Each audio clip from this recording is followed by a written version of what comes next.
What's up guys, I hope you're having a wonderful day. I'm starting this video with trigger warning because I'm going to show you and discuss some animals being in poor condition, hurt or in other ways unwell. So if you feel like this might affect you in any way, then please just skip this video. I won't mind. Frankly, it would come out much earlier if I myself didn't feel so bad after submitting myself to watching those videos for hours trying to find a pattern.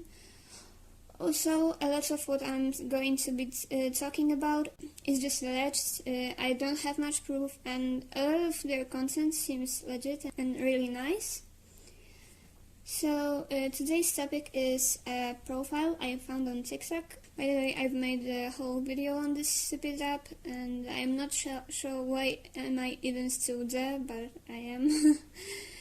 And that is elnalovepuppy, or Diana 6005.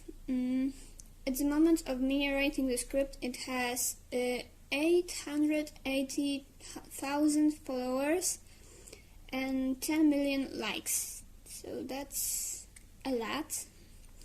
So I was trying to find them anywhere else on the internet, the Instagram, YouTube, Twitter, Facebook.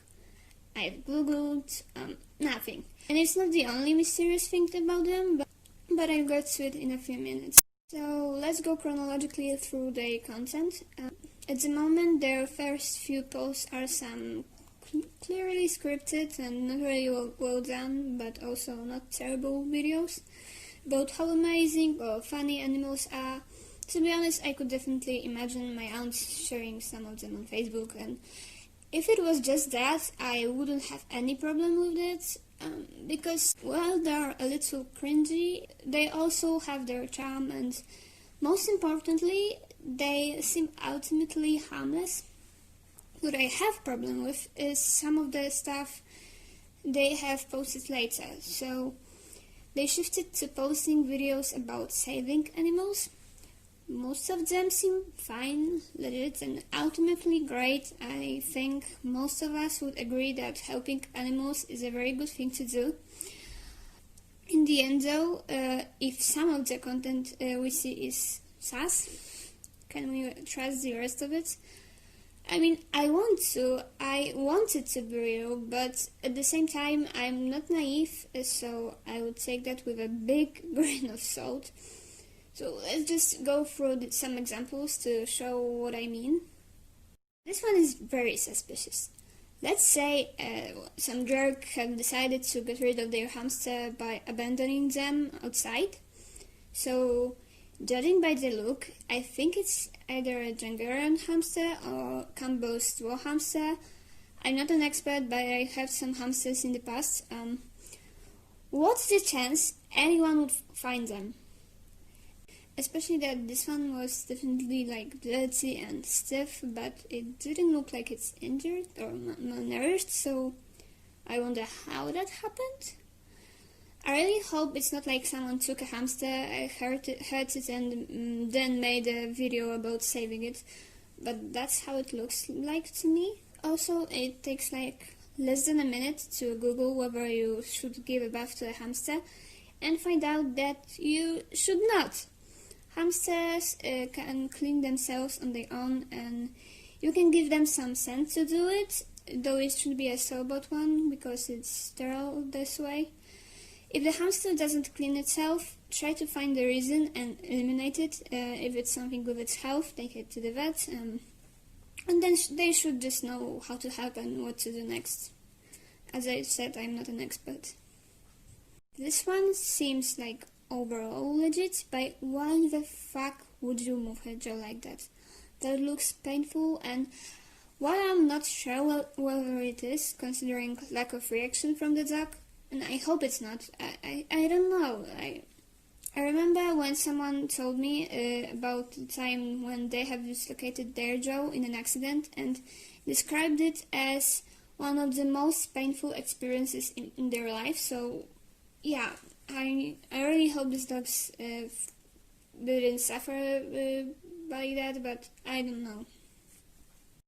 This one is actually worse than other, it's not the same dog one I'm about to show, because it's not just some weird swap.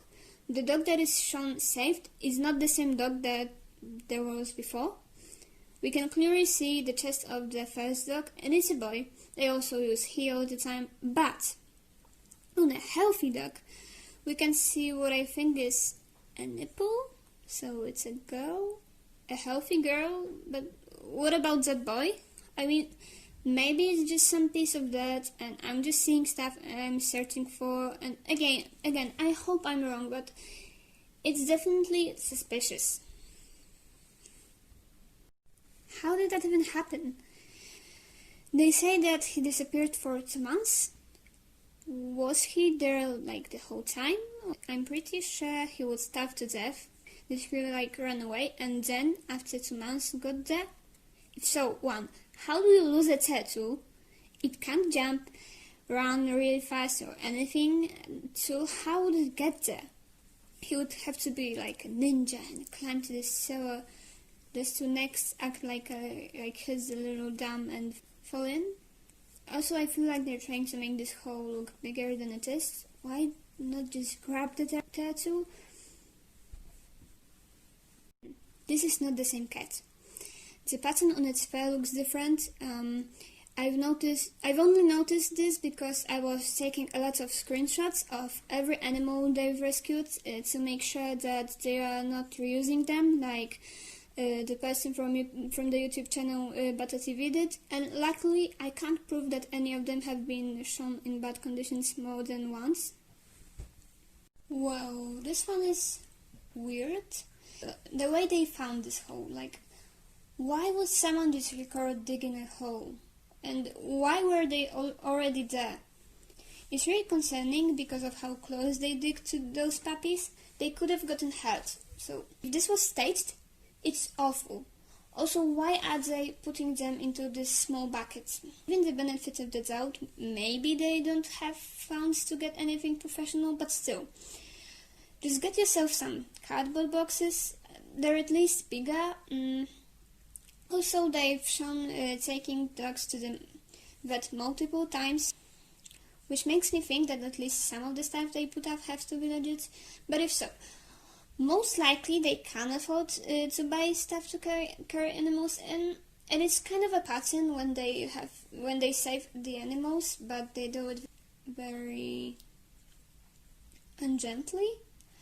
I feel like in some cases they actually risk injuring the animal even more. For example, in one video they've saved a dog that was stuck in a river and they pulled it out and held it by its paws, which I'm pretty sure could have even broken them.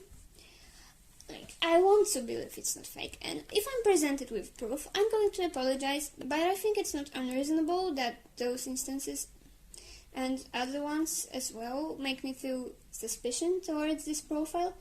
But let's come back to the mysterious part about them, because who are they? Their description says about love, so that's not really helpful, is it? They use names Diana and Elna, so that would suggest it's just like one person, but in one of their TikToks they claim to be a group, so that made me think that maybe those videos actually have different sources. Maybe there is a rescue team that is not credited. And this one person is reposting theirs and other people's videos, and that's why some of them seem legit and some don't. I mean, if it was an organization, wouldn't they give us some links to their website? Wouldn't they try to raise money for the cause? What they're doing is expensive and doesn't pay back on its own, so how would they be able to afford it without anyone's help? Also, where are they from, and what's the animal protecting law in there? To whom can we report those bad examples? Honestly, the more I look into this, the less I know what to think about it, and the more I want to defenestrate myself, but I live on the first floor, so I can't even really do that. As I've said, I hope I'm wrong and no animal actually got hurt, but the whole case is really weird. I reported this to TikTok, and though I doubt they are going to do anything, they never do. I would love to know your opinions on this, especially if you have more information than what's available, or you have noticed something I didn't. But for now, I don't think I have anything else to say, so just stay safe, stay hydrated, wear a mask, and bye-bye.